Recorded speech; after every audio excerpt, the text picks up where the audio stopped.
अब देखो यार, वीडियो के टाइटल को देखकर तुम लोग को अंदाजा लग गया होगा कि इस वीडियो में हम क्या बात करने वाले हैं। बट यहाँ पर इस वीडियो में मैं कुछ भी बात करने से पहले इस वीडियो को जो लोग भी देख रहे हैं उनको ये कहना चाहूंगा कि अगर तुम लोग की उम्र 18 साल से नीचे है तो तुम लोग इस वीडियो को ना देखो, क्योंकि आज इस वीडियो के अंदर मैं नॉर्मल लैंग्वेज के मुकाबला थोड़ा सा हार्श तरीके से बात करूंगा और शायद बच्चों को ये लैंग्वेज बात करते हैं वीडियो की। अब देखो, वीडियो का टाइटल है द डाउनफॉल ऑफ AEW। क्या AEW कंपनी बंद होने वाली है? जब से AEW कंपनी 2019 से खुली गई तब से ही AEW के पास काफी सारे हार्डकोर फैन हैं। बट यहाँ पर जितने AEW के हार्डकोर फैन हैं उसके दुगुने AEW के हेटर फैले हुए हैं। और यहाँ पर ट्विटर, फेसबुक, इंस्टाग्राम और यूट्यूब इन चारों सोशल मीडिया प्लेटफॉर्म के ऊपर AEW कंपनी को लेकर डेली बहुत ही ज्यादा हेट फैलाई जाती है। और यहाँ पर इनमें से ज्यादातर हेटर WWE के सो कॉल्ड फैन बॉय हैं। अब देखो, अगर तुम लोग WWE के फैन बॉय हो, मुझे तुमसे कोई भी दिक्कत नहीं है, क्योंकि मैंने भी WWE को 9 साल तक फॉलो किया है और मैंने भी जो पहली कंपनी देखी थी वो कंपनी WWE थी। तो अगर तुम लोग WWE के फैन बॉय हो, कांग्रेचुलेशन। बट अगर तुम WWE के फैन बॉय होने के साथ साथ AEW कंपनी के हेटर हो तो तुमको ये वीडियो तो पूरी देखनी ही पड़ेगी, क्योंकि आज इस वीडियो के अंदर मैं तुम्हारी वोट लगाने वाला हूं और मैं इस वीडियो के अंदर AEW कंपनी को लेकर कुछ ऐसे स्टैटिक्स बताने वाला हूं जिनको सुनने के बाद शायद तुम YouTube पर जाके AEW को लेकर हेट नहीं फैलाओगे। अब देखो, और बात करें यहाँ पर AEW कंपनी की, तो जैसा कि सबको मालूम है AEW कंपनी को खुले 3 साल हो चुके हैं और यहाँ पर कंपनी के 3 साल तक चलने के बाद अब AEW कंपनी को सोशल मीडिया पर आए दिन ट्रोल किया जाता है। और यहाँ पर जो भी ये चूतिए WWE के फैंस है ये AEW कंपनी को लगातार ट्रोल करते गए और अब तो मामला इतना आ चुका है कि ये चूतिए अलग अलग YouTube चैनल पर जाके AEW कंपनी के बंद होने को लेकर रूमर फैलाते गए। और जब से AEW के अंदर ऑल आउट पर बैक स्टेज ब्रॉल हुआ है तब से इन चूतियों की हरकत और भी ज्यादा बढ़ चुकी है, क्योंकि ये गांडू हर जगह जाकर AEW कंपनी को बंद होने को लेकर उल्टे सीधे कॉमेंट करते गए और ये पूरी कम्युनिटी को टॉक्सिक कर देते गए। अब देखो, अगर तुम्हारे गुर्दे में दम है तो वीडियो को एंड तक देखो, क्योंकि वीडियो में कुछ ऐसी चीजें बनाऊंगा जो तुमको जानने के बाद तुम्हारी आंखें फटने वाली है। तो चलो बिना कोई देरी के शुरू करते हैं वीडियो को और बात करते हैं AEW AKA all elite wrestling की। अब देखो, अगर मैं बात करूं यहाँ पर AEW की, तो यहाँ पर मैं सबसे पहले तो हेटर्स को ये कहना चाहूंगा कि अगर तुम लोग को लगता है कि AEW कंपनी को अगला टीवी डील नहीं मिलेगा और AEW कंपनी की लो अटेंडेंस नंबर की वजह से AEW कंपनी बैंकरप्ट होकर बंद होने वाली है, तो तुम लोग एक बहुत ही बड़े चूतिया इंसान हो। क्योंकि सबसे पहले तो मैं तुम लोग को ये बता दूं, एक कंपनी को सक्सेसफुल होने के लिए किन 5 चीजों की जरूरत होती है। अगर एक रेसलिंग कंपनी खुलती है तो उस कंपनी टाइम तक चलने के लिए 5 सबसे ज्यादा जो इंपॉर्टेंट चीजों की जरूरत होती है, उनमें पहला चीज होता है कंपनी के लिए एक मेजर टीवी डील। दूसरी चीज होती है कंपनी के वीकली टेलीविजन रेटिंग। तीसरी चीज होती है कंपनी के वीकली अटेंडेंस नंबर। चौथी चीज होती है कंपनी की ईयरली वैल्यू और पांचवी चीज होती है कंपनी के पेपर व्यूज की बाय रेट। और इसीलिए अब मैं तुमको बताने वाला हूं कि AEW के 2019 से 2022 के 3 साल के सफर के अंदर AEW ने इन 5 चीज में किस तरीके से ग्रोथ किया है और गाइज क्यों AEW कंपनी बंद नहीं होगी। सबसे पहले बात करते हैं AEW के वीकली टीवी रेटिंग की। जो चीज मैं हाई दिन सुनता हूं कि AEW कंपनी की टीवी रेटिंग गिर रही है, WWE के मुकाबले AEW की रेटिंग बहुत ही कम है और AEW कंपनी को टीवी डील नहीं मिलेगा। सबसे पहले मैं ये बता दूं, WWE और AEW को आप कंपटीशन नहीं कहोगे। WWE 30 साल से ज्यादा से भी टाइम से चल रही है, AEW को खुले मात्र 3 साल हुए हैं। तो अगर तुम लोग WWE और AEW को कंपेयर कर रहे हो तो तुम लोग AEW के फैन हो या फिर WWE के फैन हो, तुम दोनों ही चूतिए हो, क्योंकि कभी भी एक 3 साल पुरानी कंपनी और एक 30 साल पुरानी कंपनी का कंपटीशन नहीं हो सकता है। AEW कंपनी कोई कंपटीशन ना हो कि बल्कि एक अल्टरनेटिव है और अल्टरनेटिव को कंपटीशन बनने के लिए कम से कम 10 साल का समय चाहिए। फिलहाल आगे बढ़ते हैं और बात करते हैं यहाँ पर टीवी रेटिंग की। अब देखो, मैं बता दूं, AEW कंपनी ने 2019 में वार्नर मीडिया के साथ टीवी डील साइन किया। 2019 में आई थिंक AEW ने अक्टूबर से उनकी कंपनी को टीवी पर देना शुरू किया, जहां पर 2019 के अंदर AEW ने टोटल 12 वीकली टेलीविजन शो किए, जिनमें से पहले महीने के अंदर AEW का हनीमून पीरियड था, जिसके अंदर AEW के पहले 3 शो को AEW के 1 मिलियन से ज्यादा व्यूअरशिप मिली। लेकिन पहले 3 शोज के बाद 2019 में AEW ने जो 9 शो किए, उन सभी शोज की व्यूअरशिप 6 लाख, 7 लाख या फिर 8 लाख थी। मतलब क्या हुआ कि AEW के हनीमून पीरियड के बाद AEW कंपनी को एक रियलिटी चेक मिलता है, जहां पर कंपनी को ये मालूम चलती है कि कंपनी 6 लाख, 7 लाख या 8 लाख व्यूअरशिप ला सकती है। ये बात हुई 2019 की। अब बात करते हैं 2020 की। 2020 में AEW कंपनी के लिए सबसे ज्यादा डिफिकल्ट पीरियड था, क्योंकि उस समय कोविड-19 थी। कोविड-19 की वजह से AEW उनके लाइव शोज को नहीं करा पा रहे थे और इसकी वजह से टीवी रेटिंग के अंदर भी भारी गिरावट आई। बात करें यहाँ पर 2020 के टीवी रेटिंग की, तो मैं तुम लोग को बता दूं 2019 में AEW के 3 डायनामाइट शो की व्यूअरशिप 1 मिलियन से ज्यादा थी, बट यहाँ पर 2020 के अंदर AEW के सिर्फ एक डायनामाइट की व्यूअरशिप 1 मिलियन से ज्यादा थी। और यहाँ पर 2020 में 52 शो करने के बाद AEW के सिर्फ एक शो की व्यूअरशिप 1 मिलियन को क्रॉस कर पाती गए। और गाइस यहाँ पर 2020 के अंदर AEW डायनामाइट की एवरेज व्यूअरशिप 6 लाख से 7 लाख के बराबर में होती गए, जो कि बहुत ही कम थी। और गाइस यहाँ पर 6 लाख से 7 लाख व्यूअरशिप होने के बाद भी 2020 में WWE के NXT शो को AEW ने बुरी तरीके से बीट किया था, और जिसके बाद की WWE NXT को ना चाहते हुए भी मूव करना पड़ा था। बट अगर बात करें यहाँ पर 2021 के व्यूअरशिप की, तो यहाँ पर 2020 में तो AEW कंपनी को 6 लाख से 7 लाख की एवरेज व्यूअरशिप मिलती गई, बट यहीं 2021 के अंदर जब कोविड-19 पैंडेमिक ओवर होता है और AEW कंपनी उनके लाइव शोज को कराना शुरू करती गई, तो गाइस यहाँ पर 2021 के अंदर AEW कंपनी की वीकली व्यूअरशिप 2020 के मुकाबले 1 लाख ज्यादा बढ़ जाती गई। और यहाँ पर 2021 के अंदर AEW डायनामाइट की एवरेज व्यूअरशिप 7.5 लाख से 8.5 लाख के बराबर है।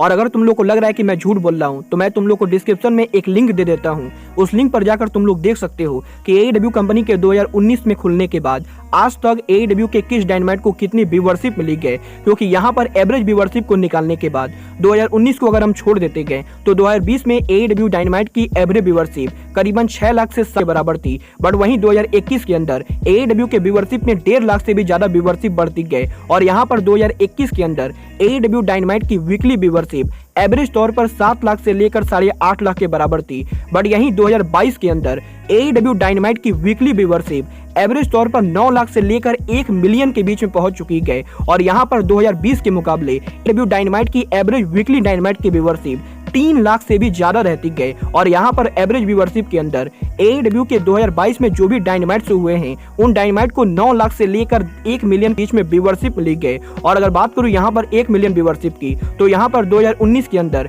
AEW के 3 डायनामाइट को 1 मिलियन से ज्यादा व्यूअरशिप मिली, तो वहीं 2020 के अंदर AEW के सिर्फ एक डायनामाइट को 1 मिलियन व्यूअरशिप मिली। बट यहाँ पर 2021 के अंदर AEW के 15 डायनामाइट को 1 मिलियन से ज्यादा व्यूअरशिप मिली। और यहाँ पर 2022 तो अभी खत्म भी नहीं हुआ है, बट ऑलरेडी AEW के 14 डायनामाइट को 1 मिलियन से ज्यादा व्यूअरशिप मिल चुकी है। और ये चीज ये प्रूफ करता है कि AEW कंपनी ने ईयर बाय ईयर कैसे ग्रोथ किया है। क्योंकि यहाँ पर 2020 के अंदर AEW की एवरेज व्यूअरशिप जहाँ 6 लाख से 7 लाख रहती थी, वहीं अब 2022 के अंदर AEW की एवरेज व्यूअरशिप 9 लाख से 1 मिलियन के बीच में रहती गए। और गाइस पॉसिबली 2023 के अंदर AEW के हर डायनामाइट की व्यूअरशिप 1 मिलियन से ज्यादा होने वाली है। और इसीलिए जिन भी गधों को ये लगता है कि AEW के व्यूअरशिप के लगातार गिरगी, तो मैं तुम गधों से ये कहना चाहूंगा कि पहले जाकर AEW के एवरेज व्यूअरशिप को चेक किया करो, उसके बाद आकर कमेंट में फालतू की बकवास यहाँ पर AEW के अटेंडेंस नंबर की। तो चलो मैं तुमको बताता हूँ कि AEW ने अटेंडेंस नंबर में कैसे ग्रोथ किया है।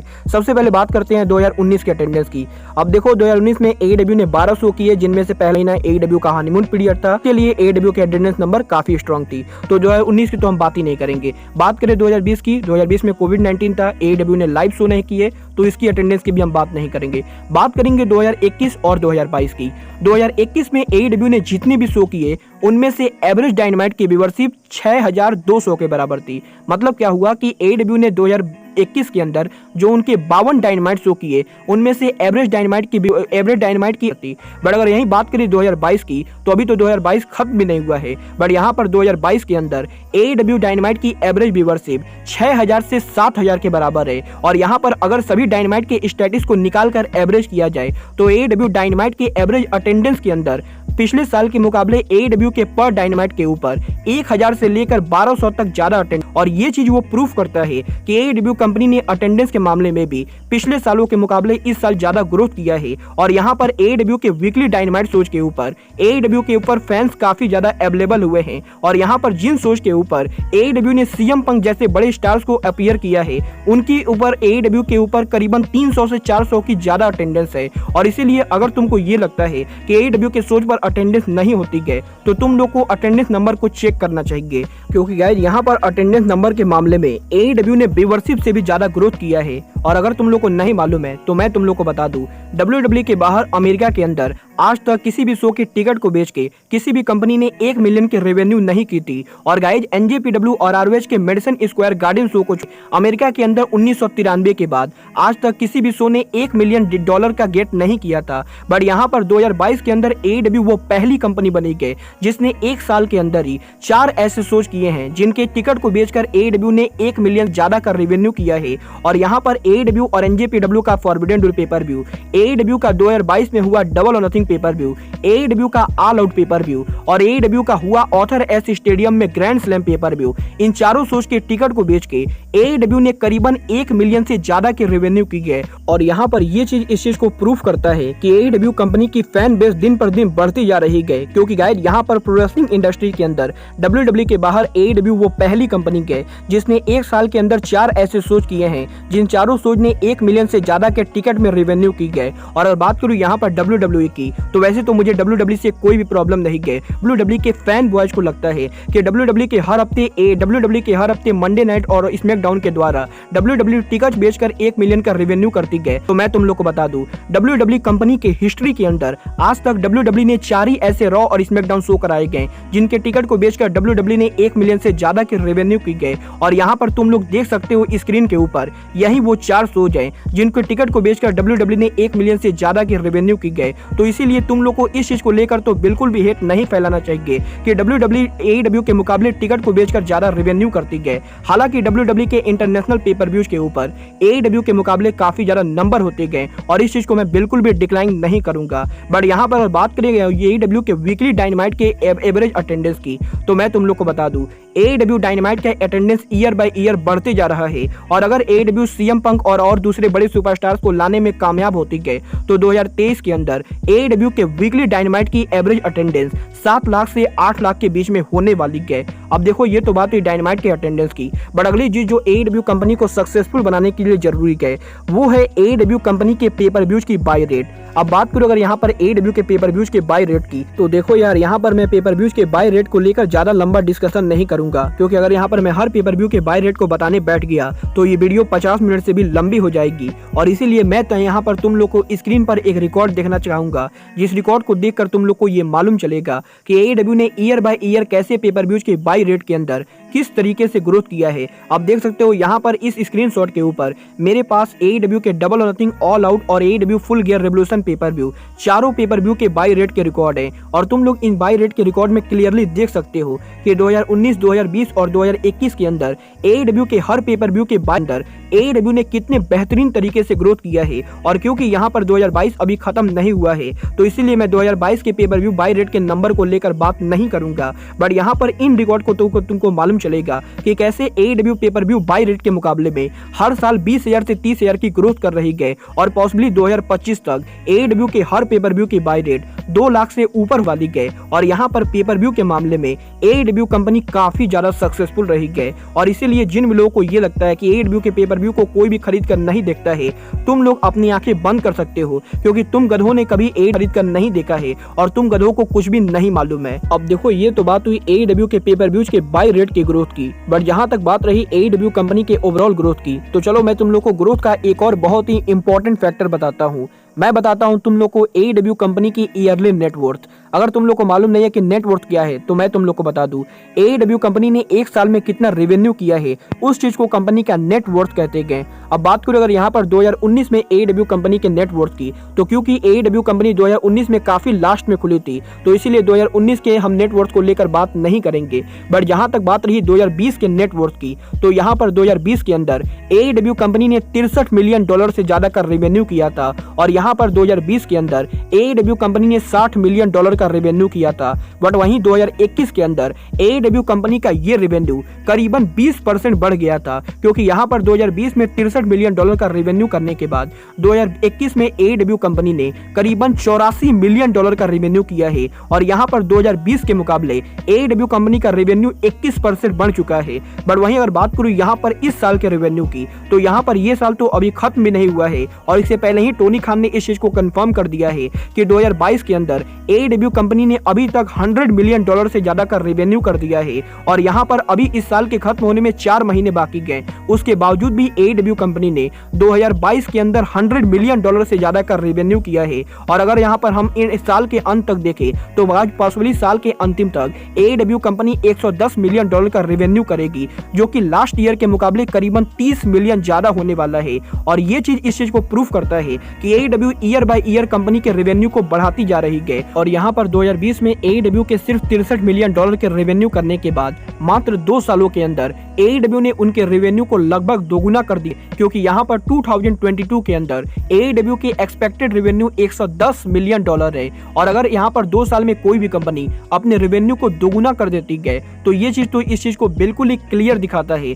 कि कंपनी बहुत ही ज्यादा प्रॉफिट में चल रही है और ये कंपनी काफी लंबे टाइम तक जाने वाली है। और इसीलिए अगर भी किसी भी चूतिए को ये लगता है कि AEW कंपनी रेवेन्यू नहीं कर रही है और AEW कंपनी बैंकरप्ट होकर बंद होने वाली है, तो सबसे पहले तो मैं तुम लोग को ये बता दूं, AEW company year by year उनके रेवेन्यू को डबल करती जा रही है और इस चीज से AEW कंपनी बैंकरप्ट तो बिल्कुल भी नहीं होने वाली है। बट फिर भी कंपनी को हम बैंकरप्ट मान भी लेते गए तो बेटा मैं तुम लोग को बता दूं, AEW के ओनर के पास WWE के ओनर के मुकाबले भी ज्यादा पैसा है। और अगर तुम लोग इंटरनेट पर जाकर सर्च करोगे तो तुम लोग को मालूम चलेगा कि शाहिद खान के पास WWE के चेयरमैन विंस मैकमैन से भी ज्यादा पैसा है। और अगर यहाँ पर शाहिद खान और टोनी खान उनका पूरा पैसा AEW में लगा देते गए तो बेटा ये कंपनी WWE से भी बड़ी होगी। बट फिर भी मैं WWE और AEW को कंपेयर नहीं करूंगा। बट यहाँ AEW और WWE की तो यहाँ पर सबको मालूम है कि WWE कंपनी 40 साल से भी ज्यादा टाइम से चल रही है और इसीलिए इस कंपनी की वैल्यू काफी ज्यादा है। और अगर यहाँ पर डिज्नी WWE को खरीद लेती है तो यहाँ के $2 बिलियन के बीच में बिकेगी।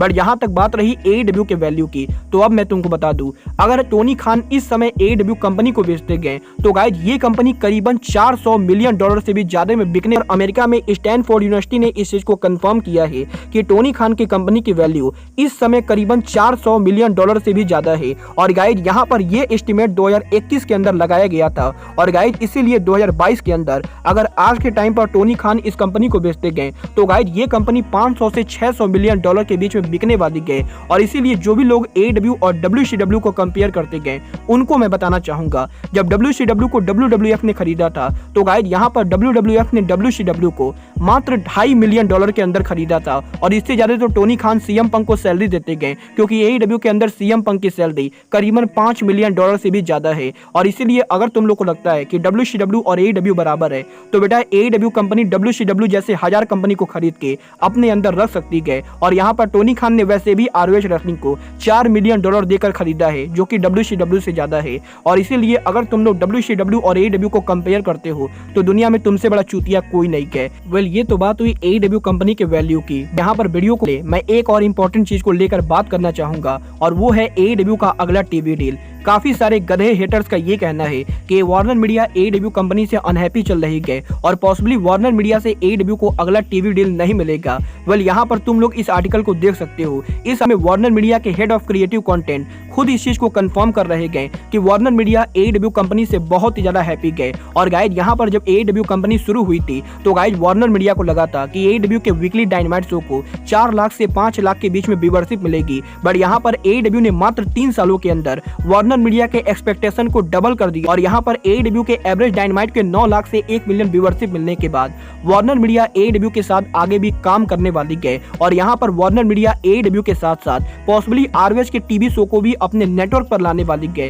क्योंकि गाइज यहाँ पर वार्नर मीडिया के एग्जीक्यूटिव ने खुद इस चीज को कंफर्म किया है कि वार्नर मीडिया टोनी के साथ फ्यूचर टीवी शोज को लेकर बात कर रहे हैं। और यहाँ पर AEW डायनामाइट और AEW रैम्पेज के अलावा AEW को लेकर वार्नर मीडिया उनके नेटवर्क पर और भी काफी सारा कंटेंट लाने वाले हैं। और इस चीज से ये AEW कंपनी से बिल्कुल भी अनहैप्पी नहीं गए और बहुत ही जल्द AEW डायनामाइट और रैम्पेज के अलावा पॉसिबली वार्नर मीडिया के ऊपर AEW के साथ साथ ROH का शो भी आने वाला है। और डेफिनेटली 2023 के एंडिंग पे AEW कंपनी को वार्नर मीडिया से एक बेहतरीन टीवी डील मिलेगा, जो कि टोनी खान की कंपनी के फ्यूचर को डिसाइड करेगा। वेल मुझे लगता है मैंने आज इस वीडियो के अंदर जिन भी चीजों को लेकर बात की गई उनके बाद WWE के फैंस और AEW के फैंस, इन दोनों ये फैंस इस चीज को मानेंगे कि AEW कंपनी बैंकरप्ट होकर बंद तो नहीं होने वाली है। और अगर यहाँ पर हेटर्स अब भी ये कहने वाले हैं कि AEW कंपनी बंद हो जाएगी तो भाई तुम लोग का कुछ भी नहीं हो सकता है, क्योंकि तुम लोग कुत्ते की उस पूंछ की तरह हो जो कभी भी सीधा नहीं होता है। और जैसे को किसी रॉड में डाल दो वो हमेशा की टेढ़ी रहती है, वैसे ही तुम लोग को कितनी भी नॉलेज दे दो